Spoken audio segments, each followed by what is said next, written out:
Assalamualaikum warahmatullahi wabarakatuh.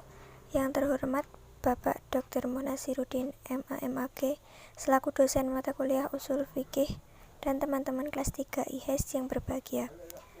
Pertama-tama marilah kita panjatkan puji syukur kehadirat Allah Subhanahu wa taala yang telah memberikan rahmat dan kesehatan sehingga kita dapat berkumpul di sini. Saya akan mempresentasikan mengenai Ta'arud Al-Adilah yang disusun oleh saya sendiri, Eva Wida Pramesti, NIM 202111333. Pengertian ta'arud. Menurut bahasa, arud berarti takobul dan tamanu, atau bertentangan dan sulitnya pertemuan. Ulama usul mengartikan ta'arud ini sebagai dalil yang masing-masing menghendaki hukum di waktu yang sama terhadap satu kejadian yang menyalahi hukum yang dikehendaki oleh dalil-dalil yang lain. Contohnya, yang pertama, wajib membuat wasiat untuk orang tua dan kerabat. Yang kedua, membasuh kedua kaki saat berwudu. Selanjutnya, macam-macam ta'arud. Ta'arud ada 4. Yang pertama, ta'arud antara Al-Quran dengan Al-Quran. Yang kedua, ta'arud antara sunnah dengan sunnah. Yang ketiga, ta'arud antara sunnah dengan qiyas. Yang terakhir, ta'arud antara qiyas dengan qiyas. Ta'arud al-adilah menurut Hanafiyah dan Syafi'iyah. Ulama Hanafiyah mengatakan bahwa ta'arud bisa terjadi antara nas-nas syara' ataupun ta'arud antara dalil-dalil selain nas. Ta'arud yang terjadi pada dalil-dalil selain nas, semisal ta'arud antara dua qiyas, maka wajib bagi seorang mujtahid untuk mertajih kedua qiyas tersebut dengan mengutamakan salah satunya. Ulama Syafi'iyah mengatakan, apabila terjadi pertentangan antara dua qiyas, maka yang dilakukan seorang mujtahid adalah mentarjih salah satu qiyas. Kemudian apabila terjadi pertentangan atau ta'arud antara dua nas dalam pandangan seorang mujtahid, menurut mazhab Syafi'iyah, Malikiyah, Hanabilah, dan Zahiriyah, wajib bagi mujtahid untuk melakukan pembahasan dan berijtihad sesuai dengan tahapan-tahapan berikut ini secara tertib. 5. Ketentuan ta'arud. Yang pertama, adanya dua dalil. Yang kedua, keduanya memiliki martabat yang sama. Yang ketiga, keduanya berbeda. Yang keempat, berkenaan dengan masalah yang sama. Yang terakhir, menghendaki hukum yang sama dalam satu waktu. Yang selanjutnya yaitu am, khas, mutlak, muqayyad, dan nasakh mansukh. Am dan khas. Am adalah lafadz yang menghabiskan atau mencakup segala apa yang pantas baginya tanpa ada pembatasan. Mutlak muqayyad yaitu lafadz yang menunjukkan suatu hakikat tanpa sesuatu takyid atau pembatas. Nasakh mansukh yaitu dipergunakan untuk arti istilah menghilangkan.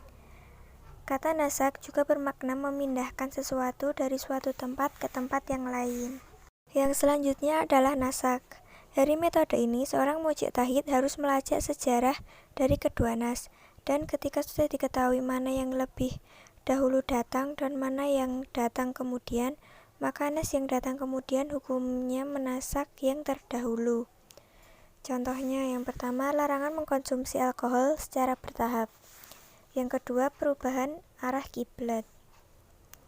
Tajrih. Di saat mujtahid tidak mengetahui sejarah dari dua dalil yang saling kontradiktif, maka selanjutnya dilakukan pentarjihan jika memungkinkan, dengan beberapa metode tarjih yang lain. Tarjih adalah menguatkan salah satu dalil dari dua dalil yang bertentangan berdasarkan beberapa qarinah yang mendukung ketetapan tersebut. Contohnya, wajibnya untuk mandi besar. Selanjutnya yaitu al-jam' wa al-taufiq.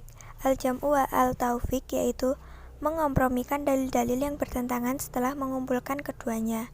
Hal ini berdasarkan kaidah mengamalkan kedua dalil lebih baik daripada meninggalkan atau mengabaikan dalil yang lain. Contohnya, hukum iddah bagi istri yang ditinggal mati oleh suaminya.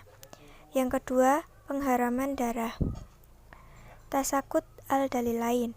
Tasakut al-dalilain adalah langkah terakhir mujtahid yang berarti menggugurkan kedua dalil yang bertentangan dan mencari yang lebih rendah. Contohnya, ucapan yang bertentangan antara satu sama lain dan dapat diselesaikan dengan cara dikompromikannya. Penyelesaian ta'arud al-adilah. Menurut Hanafiyah, dalam menyelesaikan ta'arud ada 4, yaitu yang pertama nasak. Dari metode ini, seorang mujtahid harus melacak sejarah dari kedua nas, dan ketika sudah diketahui mana yang lebih dulu datang dan mana yang datang kemudian, maka nas yang datang kemudian hukumnya menasak terdahulu. Yang kedua, tarjih. Tarjih adalah menguatkan salah satu dalil dari dua dalil yang bertentangan berdasarkan beberapa qarinah yang mendukung ketetapan tersebut. Yang ketiga, al-jam'u wal-taufiq. Al-jam'u wal-taufiq yaitu mengkompromikan dalil-dalil yang bertentangan setelah mengumpulkan keduanya. Yang terakhir, tasakut al-dalilain. Tasakut al-dalilain adalah langkah terakhir yang menggugurkan kedua dalil yang bertentangan. Sedangkan menurut Syafi'iyah dalam menyelesaikan ta'arud, yaitu nasak, ketika tarjih tidak dapat memberikan atas ta'arud baina al-adilah, maka melangkah pada nasak, yaitu membatalkan hukum yang tergantung pada dalil yang terdahulu dan mengamalkan hukum pada dalil yang turun kemudian. Yang kedua, tarjih.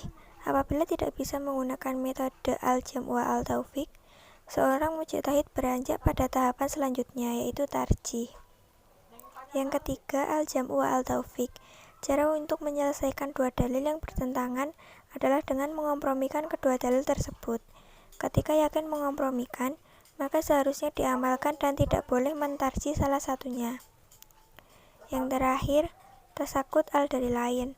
Dalil ini adalah dalil terakhir, yakni meninggalkan dalil-dalil yang bertentangan dan beralih pada dalil yang lebih rendah derajatnya. Kaidah usul tasyri'iyah. Kaidah usul tasyri'iyah adalah kaidah-kaidah yang bertalian dengan tujuan dan dasar-dasar syarak dalam menetapkan hukum. Kaidah-kaidah itu dipetik setelah melalui penelitian terhadap hukum-hukum syariat beserta hikmahnya, ilat beserta sebab-sebab disyariatkan suatu hukum, dan prinsip beserta jiwa atau hakikat syariat itu sendiri. Kaidah-kaidah itu dirumuskan untuk diketahui dan dipedomani oleh siapa saja yang bermaksud untuk menafsirkan nas-nas tasyri'. Sedangkan kaidah usul lughawiyah, yaitu kaidah yang dirumuskan oleh para ulama yang berkaitan dengan maksud dan tujuan ungkapan-ungkapan bahasa Arab yang lazim digunakan oleh bahasa Arab itu sendiri, baik yang terdapat dalam ungkapan-ungkapan sastra seperti syair, prosa, dan lain sebagainya. Langkah-langkah berijtihad ada 4, yaitu yang pertama, kompromi antar dalil yang kontradiktif dengan cara yang bisa diterima. Yang kedua, mentarjih di antara dua dalil. Yang ketiga, menasak salah satu dalil. Dan yang terakhir, yaitu yang keempat, menggugurkan kedua dalil yang kontradiksi. Mungkin itu yang dapat saya sampaikan. Apabila terdapat kesalahan dalam berucap, saya mohon maaf. Semoga dapat bermanfaat bagi kita semua. Wassalamualaikum warahmatullahi wabarakatuh.